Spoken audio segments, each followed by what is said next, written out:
আমি আক্তারকে খুব ভালোভাবে চিনি, এখন থেকে না, অনেক আগে থেকে চিনি। তার মাইন্ডসেট আমি জানি সে কোন দিকে যাবে, এবং সে পুরো সিস্টেমটাকে ওই দিকে নিয়ে যেতে বাধ্য করছে। ঠিক আছে, এইটুকুই শুধু বললাম, আমি তাকে চিনি, আমি জানি। ঠিক আছে, আমরা যা দেখি সব এরকম এতটা সাদা না, সাদা কাপড় পরলেই সাদা হয় না। ঠিক আছে, এটাকে এটা বুঝতে হবে।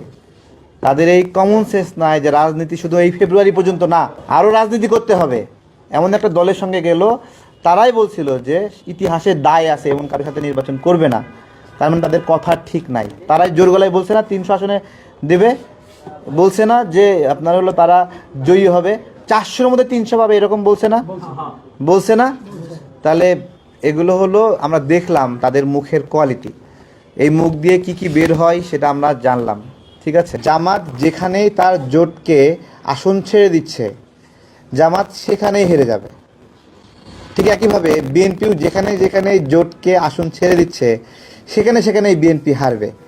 সুতরাং কে, এইটা ওই দলের, ওই বড় দলের একক শক্তিমত্তার উপর নির্ভর করছে, তাদের একক সমর্থনের উপরে। অনেক বেশি আসন ছেড়ে যাওয়া মানে বিজয়ী হওয়া না, অনেক বেশি আসন ছেড়ে যাওয়া মানে অনেক জায়গায় পরাজিত হওয়া। সুতরাং এই জোট যারা করেছে, যাও কিছু আসন পেতো গড়ে পড়তায়, তাদের অবস্থা আরও নাজেহাল হবে। এনসিপি থেকে যে নারী ফিগারগুলো ছিল, এই যে ভাঙনের সুর, তারা সবাই বেরিয়ে গেল এবং জামাত আতঙ্কে বেরিয়ে গেল, এই বিষয়টাকে আপনি কিভাবে দেখেন? এটাই তো, আমাদের নারীরাই তো সবচেয়ে বেশি 1971 সালে সাফারার হয়েছে। তা সেই তাদের মাদের কথা আমাদের নারীরা ভুলে গেছে?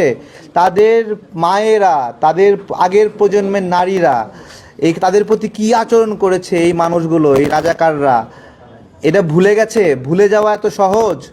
সেই ক্ষত চলে গেছে। কয় প্রজন্ম হয়েছে? 1 থেকে 2 প্রজন্মও হয়নি এখনো, তাতেই ক্ষত চলে যাবে?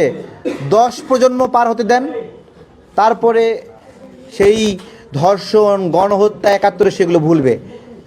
আমি আমার দাদার কাছ থেকে যদি শুনি, আমি আমার নানার কাছ থেকে শুনি, বাবার কাছ থেকে শুনি যুদ্ধের গল্প, ভুলে যাওয়া এত সহজ?